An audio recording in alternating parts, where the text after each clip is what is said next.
Hi guys! Welcome to my channel, Your Home Properties Within Your Reach. Again, this is Kay Nadera, your Bulacan Realtor. And I'm back here at Idesha San Jose del Monte, Bulacan. Siyempre, one of our quality project by PA Properties and Hankyu Hanshin. Siyempre, this project has 2 model units and located in Barangay Sapang Palay proper in San Jose del Monte. So very close to NLEX, malls, MRT7, very prime location. Syempre, flood-free tayo guys dito.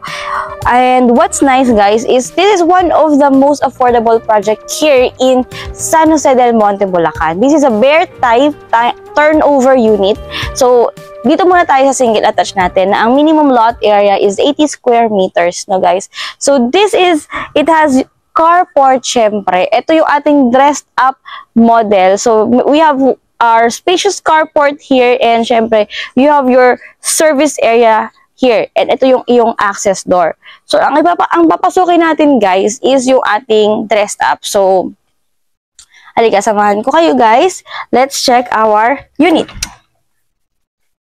So guys, upon entrance, this is your living area. So, bare time siya pag turn over. Ito lang, binigyan lang siya ng mga furniture para ma-imagine nyo how you will decorate the unit. So, kapag turn over siya, meron kang first coat ng iyong white painted walls. So, it's up to you kung papalitan mo yung white painted walls na yon. So, this is your living area.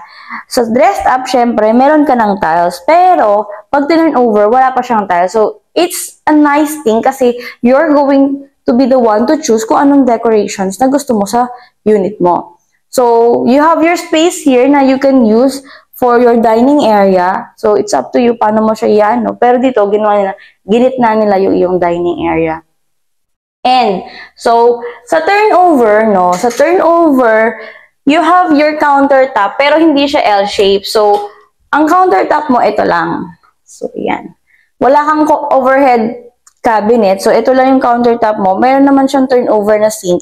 So, sa dressed up nila, ginawa nilang L-shape para yung movement mo, syempre, triangle. So, you have your space here for your fridge or bala ka kung gusto mo stove. So, yan. So, pag turnover yan, ito lang.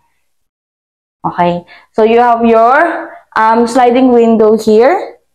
And this one, you have your storage here. So, ang iyong stairs ay concrete. So, ito, pwede mong storage area. It's up to you kung gusto mo rin gawing working area. Pero, ayan, pwede siyang storage or working area. So, it's up to you. So, it's your home.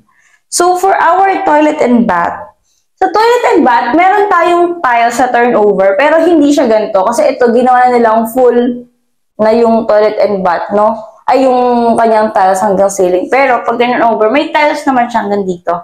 So, half part lang nung iyo. Pero may lavatory na rin siya, tsaka toilet. So, yan. Turn over natin. So, yan is for dressed up lang, no?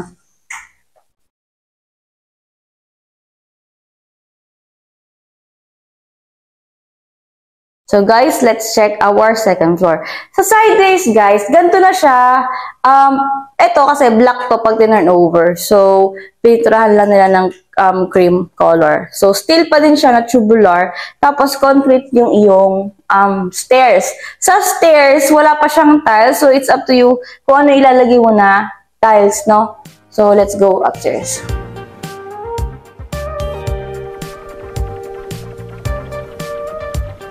Ayan guys. For our second floor, syempre. So, pag yun na yan, turn over, guys, bare. Wala kang partition. So, you will be the one to decide how will you make your partition. So, for dress up, I will show you yung partition na ginawa nila. So, imagine siya, bare siya, open space. So, ang maganda lang dito guys is, nilagyan na ni Idesha ng window dito para sa hallway. So, ito na yung iyong partition. At, may mga nakaabang na wiring. So, hindi ka na mahihirapan pagdating sa connection ng wiring kapag sa partition. Kasi, di ba may ibang mga turnover unit na bare na hindi pa nakaabang yung mga saksakan or switches mo, yung mga electric connection mo. Pero what's nice with Edesha is nakaabang na siya. Kaya madali na siyang ipasok dun sa mga partition. So dito muna tayo sa iyong first bedroom. So, ito yung ginawa nila sa first bedroom. This is your kid's bedroom. So, bunk bed. So, spacious pa rin siya. Kasi, perfect kasi talaga tong si Sora model natin for 2 bedrooms, no? So, nilagyan siya ng partition. Lahat ng turnover natin may mga nakabukas. Meron na siya nakaabang for your window type aircon. Tapos, so, ang ginawa nila, meron kang built-in cabinet dito. So, may indention yan. Yan. So, yan yung space mo. You have your window here, 2 windows. So, this is your first bedroom. So, let's go to our second bedroom.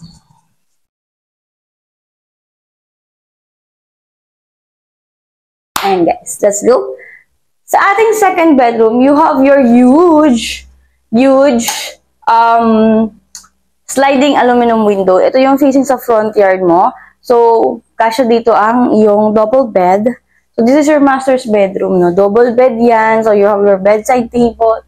And so, this is, pwede mo siya gayahin, no? Actually, if ayaw mo ng television sa iyong bedroom, pwede nga to cabinet pa. Cabinet or working area.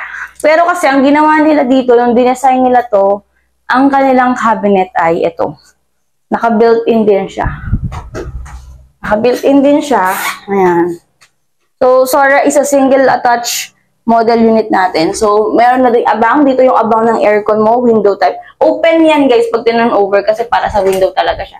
And this is your access door to your balcony. Yeah. So, this is your access door to your balcony. And guys, so, this is Sora model. So, if you like our Sora model, let's talk about the price. So guys, nagustuhan nyo ba si Sora model? So again guys, this is dressed up model. So pag tinan over sa inyo si Sora, bare talaga siya. Walang tiles, walang partition, pero affordable. And what's nice is you have your beautiful amenities right here. Yan. Exclusive syempre ito sa homeowners ng Edesha, syempre. This is an exclusive subdivision, guarded community with beautiful amenities. And syempre, ito ang ating total contract price. For single attached, limited lang ang ating mga single attached. So, while inventories last, yan guys, ang ating total contract price. Ito na yung minimum available natin na total contract price sa Sora model. And this is our equity. Ayan, 18 months equity tayo, guys. Yan, syempre, pero pre-selling pa rin tayo, 2 to 3 years turnover estimated. So, this is our equity. Ang maganda pa nun, meron na tayong monthly redemption, may mortgage redemption insurance na tayo, even during equity. So, kaya ganyan siya. So, 18 months to pay. And syempre, pwede tayo sa pag-ibig financing and bank financing. And if you're young, ito yung ating estimated amortization for Pag-ibig, and this is for bank financing, guys. And our reservation fee, guys. So, guys, if you're interested for Edesha project, message me on the number that you see on the screen to schedule and book a tripping here at Edesha. So, thank you again for liking and subscribing to my channel. Again, this is Kay Nadera, your Bulacan Realtor. Hope to see you and hear from you soon, guys. Bye!